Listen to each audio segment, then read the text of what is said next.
नमस्कार दोस्तों, सर जी क्लासेस में आपका स्वागत है। तो हम लोग कंप्यूटर का प्रीवियस ईयर क्वेश्चन कर रहे थे एमपीपीबी सब इंजीनियर का एग्जामिनेशन के लिए। और देखिए अभी तक जितने भी लेक्चर्स हमने कवर किए हुए प्रीवियस ईयर पेपर का, वो चाहे आपका कंप्यूटर का हो, साइंस का हो, तो इन सब का देखिए हमने जो है एक अलग से प्लेलिस्ट बना दिया है। तो आप लोग डिस्क्रिप्शन बॉक्स में जाना, वहाँ पे जो है आपको इसका लिंक मिल जाएगा। तो आप लोग वहाँ जाकर प्रीवियस सारे वीडियो को आप लोग देख सकते हो। और देखिए दोस्तों, हमने कोर्स भी लॉन्च किया हुआ आपके जो एग्जामिनेशन होने वाले हैं सब इंजीनियर का। तो इसमें देखिए जो नॉन टेक्निकल पोर्शन है, जिसमें कि आपका जनरल स्टडी का है, इंग्लिश का है, साइंस का है, हिंदी का है और साथ में कंप्यूटर का है। तो इन सब का देखिए आपको जो है टॉपिक वाइज लेक्चर्स तो मिलेगा ही, साथ में आपको सभी सब्जेक्ट के पीडीएफ भी आपको प्रोवाइड किए जाएंगे। इसके लिए जो है आप लोग हमारा ऐप डाउनलोड कर लो, सर जी क्लासेस के नाम से है। इसका लिंक आपको डिस्क्रिप्शन बॉक्स में मिल जाएगा। तो आप लोग जो है अपना अच्छे से प्रिपरेशन कर सकते हो इस कोर्स के थ्रू। और देखिए जैसे ही आप लोग ऐप को डाउनलोड करोगे तो आपको जो है रजिस्टर कर लेना है। इसके बाद आपको जो है चले जाना है स्टोर सेक्शन में, यहाँ पे आपको कोर्स दिख जाएगा। और जैसे ही आप लोग बाई करोगे तो इसके बाद देखिए आपको कंटेंट सेक्शन में जाना है, यहाँ पे आपको सारे कंटेंट दिख जाएंगे। तो आप लोग देखिए कम समय में अपना अच्छे से प्रिपरेशन कर सकते हो। इन सारे सब्जेक्ट का लिंक आपको डिस्क्रिप्शन बॉक्स में मिल जाएगा। और इसके साथ में देखिए हमने अलग से पीडीएफ भी प्रोवाइड किया हुआ है। अगर आप लोग सिर्फ पीडीएफ बाई करना चाहते हो तो आप लोग इसको भी कर सकते हो। वो चाहे आपका कोई भी पीडीएफ हो, जनरल साइंस का हो, इसके अलावा आपका जनरल अवेयरनेस का हो, हिंदी का हो, या फिर जो है आपका कंप्यूटर का हो। तो इन सब का देखिए अलग से भी हमने प्रोवाइड कर दिया है। तो आपको जो है लिंक इनका डिस्क्रिप्शन बॉक्स में मिल जाएगा सभी के। तो आइए हम लोग आते हैं अपने क्वेश्चंस पे। तो देखिए क्वेश्चन है आपका कि a remote computer is connected by which are the following methods. यानी कि जो एक रिमोट में जो कंप्यूटर जो होते हैं, तो उनको जैसे कनेक्शन करते हैं हम लोग, तो वो कौन से मेथड से करते हैं हम लोग। तो यहाँ पे देखिए दिया आपका मेमोनिक्स, असेंबलर, डायल अप या फिर डिजिटल कंप्यूटर। तो देखिए डायल अप जो है एक पहले जैसे हम लोग कनेक्शन इस्टेब्लिशमेंट करते थे हम लोग। जैसे मान लीजिए कोई अदर कोई एक नेटवर्क है आपका जिसमें हमें कनेक्शन होना है, मान लीजिए इंटरनेट ही है, जिससे कि हम लोग कनेक्शन होते हैं अपने कंप्यूटर से। तो अर्लियर डेज में देखिए डायल अप एक कनेक्शन हुआ करता था, जिसके थ्रू जो हम लोग कनेक्टेड होते थे। तो एक मेथड हुआ करता था जिसमें कि मॉडेम की सहायता ली जाती थी। इससे जो है हम लोग डायल अप करते थे। जैसे एक फ़ोन पे कैसे आप लोग फ़ोन नंबर डायल करते हो, तो वो जो है जो यूजर होता है, जो रिसीवर होगा, वहाँ पे वो पहले डायल अप करेगा, नंबर रहता है, और कनेक्शन इस्टेब्लिशमेंट करने के बाद जो आपको रिस्पॉन्ड कर देगा। तो इसमें मॉडेम का यूज़ किया जाता था। तो ये जो है आपका डायल अप मेथड के अंदर में होते हैं। तो इस तरीके से देखिए और भी जैसे कनेक्शन होते हैं आपके। जैसे बात करते हैं हम लोग कि कनेक्शन करने का इंटरनेट का, तो इसमें डायल अप आपका होता था। इस तरीके का इंटरफेस हुआ करता था पहले कंप्यूटर से कनेक्ट करने के लिए। इसके बाद देखिए और जो एडवांसमेंट हुई, तो और भी बहुत सारे तरीके हैं कनेक्शन के लिए। जैसे ब्रॉडबैंड कनेक्शन आपका हो गया। तो इसके अंदर में और भी बहुत सारे आपके चीज़ें जैसे डिजिटल सब्सक्राइबर लाइन, और आपका ऑप्शन आ गया केबल का भी हो गया, फाइबर का भी आ गया, ऑप्टिकल फाइबर का। और अब तो वायरलेस कनेक्शन भी आ चुके हैं। तो बहुत सारे जो है कनेक्शन में मेथड होते हैं आपके। तो इन सबको आप लोग देख लेना, पीडीएफ के अंदर में आपको मिल जाएगा। नेक्स्ट देखिए दिया हुआ है कि dash is not an application where the internet is used. तो देखिए इंटरनेट के जो बहुत सारे एप्लीकेशंस होते हैं जहाँ पे इनका जो हम एप्लीकेशन कर सकते हैं हम लोग। जैसे नेट बैंकिंग की ही बात करते हैं तो ये तो हम लोग कर ही सकते हैं। इसके अलावा ई कॉमर्स भी कर सकते हैं हम लोग, ऑनलाइन शॉपिंग भी कर सकते हैं हम लोग। तो ये सारा चीज़ जो है किया जा सकता है आपका इंटरनेट के थ्रू, जो कि एप्लीकेशन ही है इंटरनेट का। तो इस तरीके से नन ऑफ दीज आपका यहाँ पे क्या होगा, राइट आंसर हो जाएगा। नेक्स्ट देखिए क्वेश्चन आपका यहाँ पे कि TCP IP protocol has been developed by which company. तो देखिए जो टीसीपी/आईपी प्रोटोकॉल है, तो जिसमें के अंदर में इसके अगर आप बात करते हैं हम लोग, तो इसके 4 लेयर होते हैं इसके। तो आप जो है उनको भी याद रखना। सबसे पहले यहाँ पे आंसर इसका देखते हैं हम लोग। देखिए टीसीपी/आईपी प्रोटोकॉल जो है तो ये डेवलप किया गया था आपका by a defence advance research project agency, जो कि ये एक रिसर्च ब्रांच है यूएस की। तो इन्होंने जो है जो आपका दिया हुआ टीसीपी प्रोटोकॉल का डेवलपमेंट किया था। तो ये जो है आपका क्या हो जाएगा यहाँ पे, दैट इज DARPA, डिफेंस, इसका फुल फॉर्म होता है defence advance research project agency. तो देखिए डिपार्टमेंट ऑफ डिफेंस जो है जो क्रिएट किया था इन्होंने टीसीपी/आईपी मॉडल का 1970 के अंदर में। जो कि ये इन्होंने जो एक नेटवर्क बनाया था अपना आरपा नेट, जो पहला नेटवर्क था ये, जो कि एक वाइड नेटवर्क था, जो कि इंटरनेट के पे प्रोसीड किया था आपका। तो ये जो है किया गया था DARPA के द्वारा किया गया था। तो क्या होगा आपका ऑप्शन यहाँ पे 2 राइट आंसर हो जाएगा। और देखिए जो TCP/IP प्रोटोकॉल है आपका, तो इसके अंदर में देखिए जो TCP/IP प्रोटोकॉल है, तो TCP/IP प्रोटोकॉल के अंदर में जो है आपके 4 लेयर होते हैं। कौन कौन से, application layer, transport layer, internet layer और नेटवर्क एक्सेस लेयर। तो ये जो है 4 लेयर होते हैं इसके, जो कि ये इम्पोर्टेंट है, आप लोग इन सबको याद कर लेना।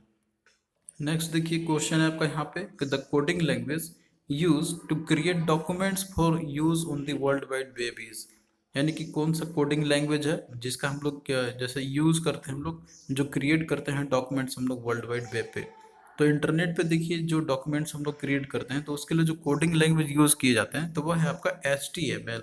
तो यहाँ पे देखिए क्या होगा, इसका ऑप्शन 4 आपका राइट आंसर हो जाएगा। इसको बोलते हैं हम लोग हाइपर टेक्स्ट मार्कअप लैंग्वेज। तो ये देखिए जो भी पेजेस आप देखते होंगे इंटरनेट में, आप लोग जो वेब पेजेस डिजाइन किए जाते हैं कलरफुल टाइप के, जिसमें आप ऑडियो वीडियो साथ में टेक्स्ट आप लोग देखते होंगे, तो उनके लिए कोडिंग लैंग्वेज यूज किया जाता है जो कि आपका HTML है। इसका फुल फॉर्म भी होता है that is hyper text markup language. तो ये जो है फुल फॉर्म भी आप लोग याद रख लेना, ये भी काफ़ी इंपॉर्टेंट है, आपका पूछा जाता है एग्जामिनेशन में, हाइपर टेक्स्ट मार्कअप लैंग्वेजेस है। तो ये जो है वेब पेजेस को डिजाइनिंग करने के लिए किया जाता है, यानी कि जो वेब पेजेस जो आप लोग देखते होंगे तो वो जो है किस तरीके से दिखना चाहिए और उसका फॉर्मेट क्या होना चाहिए, तो ये जो है आपको HTML से लैंग्वेज से ही किया जाता है। तो ये सारे जो इंपॉर्टेंट प्रोटोकॉल्स है ये आपको याद होने चाहिए। आपको देखिए ये सारा PDF के अंदर में आपको ये मिल जाएगा। नेक्स्ट देखिए क्वेश्चन है आपका कि what is the full form of FTP, यानी कि FTP का फुल फॉर्म क्या है। तो देखिए इसका होता है आपका फाइल ट्रांसफर प्रोटोकॉल। तो जैसे देखिए कोई भी फाइल को हम लोग ट्रांसफर करते हैं इंटरनेट में या फिर डाउनलोड करते हैं हम लोग, तो वो FTP की मदद से हम लोग करते हैं। तो ये एक प्रोटोकॉल आपका होता है ये। तो बहुत सारे प्रोटोकॉल है जो दिए गए हुए हैं आपके एग्जामिनेशन जो पूछा है तो वो हमने जो है PDF के अंदर में दिया हुआ है। तो आप लोग जो है इन सबको याद कर लेना, इसमें देखिए आपको मिल जाएगा सारा चीज़। हमने कंटेंट में देखिए वो सारी चीज़ ऐड कर दिया है जो एग्जाम के लिए इंपॉर्टेंट है आपके। तो यहाँ पे क्या होगा, आपका फाइल ट्रांसफर प्रोटोकॉल ये इसका फुल फॉर्म हो जाएगा। तो ऑप्शन ये वाला जो है करेक्ट आंसर हो जाएगा आपका। नेक्स्ट देखिए दिया हुआ क्वेश्चन कि what does the URL stands for. तो देखिए URL का फुल फॉर्म पूछा गया है यहाँ पे। तो देखिए URL का होता है यूनिफॉर्म रिसोर्स लोकेटर। तो ये जो है एक यूनिक आइडेंटिफायर होता है जिसका हम लोग यूज़ करते हैं कोई भी जो रिसोर्सेस होते हैं इंटरनेट के ऊपर में उनको लोकेट करने के लिए। अब जैसे इसको वेब एड्रेस भी बोला जाता है, क्योंकि देखिए जैसे कोई अगर कोई साइट को आप लोग एक्सेस करना है तो पहले उसका कोई एक यूनिक जैसे होना चाहिए ना, एड्रेस होना चाहिए उसका, तभी तो हम लोग आइडेंटिफाई कर सकते हैं कि हाँ ये पर्टिकुलरली किस चीज़ का वेबसाइट है। ये जैसे फेसबुक की बात करें तो उसका facebook.com होगा आपका, तो URL उसका तो होगा ही होगा www.facebook.com। तो ये आपका क्या हो गया, URL उसका हो गया। तो इसका देखिए फुल फॉर्म होता है यूनिफॉर्म रिसोर्स लोकेटर। तो यूनिफॉर्म रिसोर्स लोकेटर ये ऑप्शन C में करेक्ट आपका दिया। ध्यान से देखना आप लोग, फुल फॉर्म जो भी दिया है करेक्ट फॉर्म आपका वही होना चाहिए। जैसे अगर आप लोग देखोगे इसमें दिया यूनिफॉर्म रजिस्टर्ड लिंक, तो ये तो होगा ही नहीं, यूनिफॉर्म रिसोर्स लिंक नहीं, यूनिफॉर्म यूनिफाइड रिसोर्स लिंक दिया हो, यूनिफाइड नहीं uniform resource link, resource locator होता है, लिंक भी नहीं हो लोकेटर होगा। तो आपको सभी को जो है एग्जैक्टली जो होता है वही याद रखनी है। नेक्स्ट देखिए क्वेश्चन है कि which of the following is the correct format of an email address, यानी कि इनमें से कौन सा एक करेक्ट फॉर्मेट है ईमेल एड्रेस का। तो देखिए जब ईमेल एड्रेस आप लोग बनाते हो या फिर जो भी आपने देखा होगा ईमेल एड्रेस, तो उसका देखिए प्रॉपर फॉर्मेट आपका होता है। जैसे कि यहाँ पे हम बात करते हैं जैसे ईमेल एड्रेस आपका जो होता है, तो इसका देखिए दो मेन पार्ट होते हैं इसके, जो कि @सिंबल से सेपरेट किया जाता है इनका। तो पहले जो आप लोग देखते होगे, जैसे आप लोग ये लिखते होगे, जैसे मेरा ये ईमेल आईडी है mk898275@gmail.com। तो इसका देखिए जो पहला जो आपका रहता है, मतलब @ के पहले आप जो भी लंबा चीज़ कोई सा भी आप लिखते होगे, तो वो जो है आपका होता है यूजर नेम, वो आपका यूजर नेम हो गया। और @ के बाद का जो पोर्शन आपका होता है तो उसको बोलते हैं हम लोग होस्ट नेम बोलते हैं, या फिर इसे डोमेन नेम भी बोलते हैं। जैसे gmail.com की ये जो डोमेन हो गया, होस्ट हो गया, कि किस में आपका जो है ईमेल आईडी है जिसमें आपने क्रिएट किया हुआ कौन से सर्वर का वो आपका है। तो ये एक फॉर्मेट आपका होता है, @ से सेपरेटेड आपका होता है। यानी कि पहले यूजर नेम होगा, फिर @ फिर होस्ट नेम। ऐसा नहीं कि पहले होस्ट नेम और उसके बाद फिर यूजर नेम लिखो, वो आपका गलत फॉर्मेट हो जाएगा। और जो है स्पेस अलाउड नहीं होते हैं ईमेल एड्रेस के अंदर में। तो ये जो है आपका दिया हुआ एक प्रॉपर फॉर्मेट। तो यहाँ पे देखिए क्वेश्चन में जो यही पूछा गया था कि कौन सा एक करेक्ट फॉर्मेट है ईमेल एड्रेस का। तो देखिए सभी को पहले दिया आपका कि sales@gmail.com। तो देखिए ये जो है करेक्ट फॉर्मेट आपका लग रहा है, तो क्या होगा, यही आपका राइट आंसर होगा। हालांकि आप और भी ऑप्शन आप देख लो, इसमें देखिए दिया हुआ है कि sales@@gmail, इसमें दो दो बार @ है जबकि एक ही बार लिखते हैं हम लोग, तो ये आपका गलत हो जाएगा। अगला देखिए दिया @sales@gmail.com, तो ये भी गलत है। हम लोग जैसे स्टार्टिंग में नहीं, पहले यूजर नेम उसके बाद @ होगा। अगला देखिए दिया हुआ है कि gmail@sales.com, तो देखिए इसने जो होस्ट ने वो पहले ही लिख दिया, तो ये भी गलत है। तो फॉर्मेट कौन सा सही है, तो आपको ऑप्शन ए वाला। तो इस तरीके से आपको जो है क्वेश्चन को करने होंगे। अगला देखिए दिया हुआ है कि in email which of the following protocol is use for messages, तो कौन सा प्रोटोकॉल है जो कि यूज करता है मैसेजेस के लिए। तो यहाँ पे देखिए दिया हुआ है आईपीसी, एसएमटीपी, एफटीपी और एचटीटीपी। तो देखिए जो एसएमटीपी है इसका फुल फॉर्म होता है सिंपल मेल ट्रांसफर प्रोटोकॉल। तो ये जो है यूज किया जाता है मैसेजेस के लिए, ये प्रोटोकॉल यूज किया जाता है। तो क्या होगा इसका आंसर, ऑप्शन बी यहाँ पे आपका जो है राइट आंसर हो जाएगा। और यहाँ पे देखिए आप देख भी सकते हो जो कि प्रोटोकॉल है एस एम टी पी, इसका फुल फॉर्म होता है सिंपल में ट्रांसफर प्रोटोकॉल। तो देखिए इसको ही यूज़ किया जाता है सिर्फ सेंड करने के लिए, टेक्स्ट डेटा को भी हम लोग सिर्फ सेंड करते हैं इसके थ्रू। हम लोग जो है रिसीविंग करने के लिए कोई और अदर प्रोटोकॉल का यूज़ करते हैं। एस एम टी पी का केवल काम होता है सेंड करने के लिए टेक्स्ट डेटा को। अगर हमें रिसीव करना होता है तो उसके लिए देखिए हम लोग यूज़ करते हैं पॉप थ्री या फिर आई एम पी का। इनफैक्ट जो पॉप थ्री और आई एम पी है इसका फुल फॉर्म होता है इंटरनेट मैसेज एक्सेस प्रोटोकॉल। तो ये जो है सेंड करने के लिए भी हम लोग यूज़ करते हैं, हम लोग ये दोनों सॉरी रिसीव करने के लिए यूज़ करते हैं हम लोग इन दोनों का। और सेंड करने के लिए एस एम टी पी का यूज़ किया जाता है। तो आई होप कभी ये चीज़ जो है आपको याद हो गया होगा यहाँ पे। तो देखिए दोस्तों जो क्वेश्चन हम आपको यहाँ पे करा रहे हैं वो सारा जो है कंटेंट से ही आपके पूछे गए हुए हैं। तो अगर आप लोग अच्छे से कवर करते हो तो आपका क्वेश्चन एग्जामिनेशन में छूटेगा नहीं। नेक्स्ट देखिए क्वेश्चन है कि inboxes area displays a dash in a folder where 100 messages are bold. तो देखिए जो इनबॉक्स जो होता है, जैसे आप लोग ईमेल खोलते होगे तो उसमें जो इनबॉक्स में जो आपका रहता है तो उसके अंदर में जो है लिस्ट ऑफ मैसेजेस आपके होते हैं, जो कि फोल्डर का ही रहता है आपका, जहाँ पे अनरीड मैसेजेस जो है वो आपका बोल्ड में आपको दिखेंगे, और जो रीड हो जाता है तो वो जो है आपका जो कम हाईलाइटेड रहेगा, मतलब जो बोल्ड रहेगा तो आपका अनरीड वाला होता है, और जो रीड वाला रहेगा तो आपका जो है वो डार्क कलर का वो नहीं होगा। नेक्स्ट देखिए दिया हुआ है कि dash and email messages in outlook means it's converted from readable plain text into scrambled safer text. तो इसमें देखिए दिया हुआ है कि जैसे कोई भी इनक्रिप्टिंग जो ईमेल रहता है, मैसेजेस रहता है आउटलुक में, तो उसको देखिए कन्वर्ट किया था रीडेबल प्लेन टेक्स्ट में, जैसे उनको स्क्रैम्बल्ड साइफर टेक्स्ट में भी कर सकते हैं हम लोग। तो ये बस एक डेफिनेशन है इंक्रिप्शन का, तो इसका जो है आपका क्या होगा, यहाँ पे डी राइट आंसर हो जाएगा। नेक्स्ट देखिए क्वेश्चन आपका यहाँ पे पूछा गया कि what is the full form of W W W. तो इसका देखिए होता है वर्ल्ड वाइड वेब। तो ये जो है ऑप्शन ए वन आपका राइट आंसर इसका हो जाएगा। तो आप लोग ध्यान से देखना किस में दिया हुआ है, इसमें देखिए वर्ल्ड वाइड वर्ड आपका दिया, ये गलत होगा आपका, वर्ल्ड वाइड वुड दिया हुआ है, तो ये भी गलत है। तो बचा आपका ऑप्शन ए जो सही है, नन ऑफ दिस तो होगा नहीं। अगला देखिए दिया हुआ what is the full form of DNS. तो देखिए डीएनएस जो है आपका, तो इसका फुल फॉर्म है डोमेन नेम सिस्टम या फिर डोमेन नेम सर्वर भी आपको मिलेगा देखने को। तो इसमें देखिए डोमेन नेम सिस्टम, ये ध्यान रखना, डोमेन नेटवर्क नहीं होता है या फिर डोमेन डायनेमिक नेम नहीं होता है, डिस्ट्रीब्यूटेड नेम ये नहीं, डोमेन नेम सिस्टम ये जो है आपका करेक्ट आंसर हो जाएगा।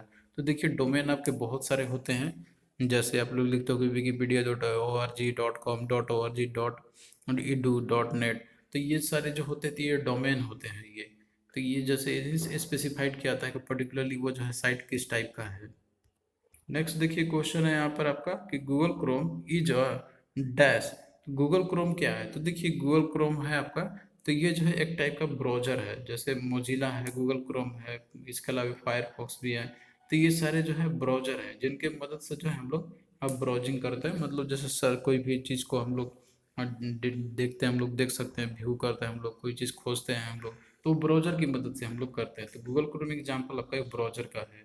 तो इस तरीके से बहुत सारे ब्राउज़र आपके होते हैं। तो आपको जो है इन सबको भी याद रखना है आपको, जो ब्राउज़र आपके होते हैं, जैसे कि आपका नेटस्केप नेविगेटर हो गया, इंटरनेट एक्सप्लोरर है, फायरफॉक्स है। तो ये जो है आपका मोजिला का है, और गूगल क्रोम ये गूगल के द्वारा ही डेवलप किया गया है। इसके अलावा सफारी है, ओपेरा है, मैक्सथम है। तो ये सारे जो होते हैं तो ये आप लोग याद कर लेना इन सभी को। और इसके अलावा देखिए कुछ सर्च इंजन भी आपको होते हैं। सर्च इंजन का काम होता है, आपका रिजल्ट जो होता है ना, जो भी चीज़ आप सर्च करते हो इंटरनेट में, तो उनको देखिए मैचिंग करते हुए जितने भी डेटा जो होते हैं उनसे रिलेटेड वो आपको सर्च करके दिखा देगा। तो सर्च इंजन में आपका जैसे गूगल हो गया आपका, गूगल एक खुद में ही एक सर्च इंजन है, जो कि आपके जो टाइप अपलोड करते हो उसके साथ में जितने भी रिजल्ट जो होते हैं, जो मिलते जुलते जो साइट होंगे, वो सारा डिटेल्स आपको दिखा देता है। इसके अलावा और भी देखिए सर्च इंजन होते हैं, जैसे yahoo.com है, याहू है आपका एक्चुअली, सॉरी में, यहाँ इसके अलावा हैंडल है, आस्क है, बिंग है। तो ये सारे सर्च इंजन के एग्जाम्पल है आपके।